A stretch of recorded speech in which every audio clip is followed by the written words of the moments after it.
Tidak banyak yang tahu, ayahanda Mulan Jameela ternyata seorang pahlawan yang 2 kali menerima piagam penghargaan atas jasa-jasanya dalam pergerakan perjuangan kemerdekaan Republik Indonesia. Piagam penghargaan sebagai pahlawan diterima ayahanda Mulan Jameela dari Presiden Soekarno, sedangkan yang kedua diterimanya dari Presiden kedua Soeharto. Selain itu, ayahanda Mulan Jameela juga tercatat sebagai ajudan pejabat tinggi TNI di era pemerintahan Orde Baru. Melihat histori ayahandanya, politisi Senayan dari daerah pemilihan Jabar 11 itu ternyata bukan orang sembarangan. Mulan Jameela salah satu keturunan tokoh Malangbong, Raden Surayuda, kini lebih memilih berkiprah di dunia politik. Kini mantap sebagai anggota legislatif di Komisi 6 DPR RI, Mulan berharap dirinya bisa membangun tanah kelahirannya Malangbong Garut dengan membawa aspirasi dan menyalurkan program.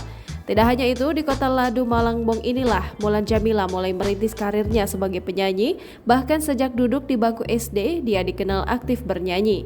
Saat SMA, putri bungsu dari seorang jenderal itu mulai menjadi pemeran video klip Nike Ardilla yang digawangi musisi Dodi Dores. Sukses menjadi penyanyi kafe, akhirnya ibu dari 4 orang anak itu hijrah ke ibu kota Jakarta dan bergabung dengan Dua Ratu menggantikan Pinkan Mambo bersama Maya Estianty. Jangan lupa subscribe, share, komen, dan like ya!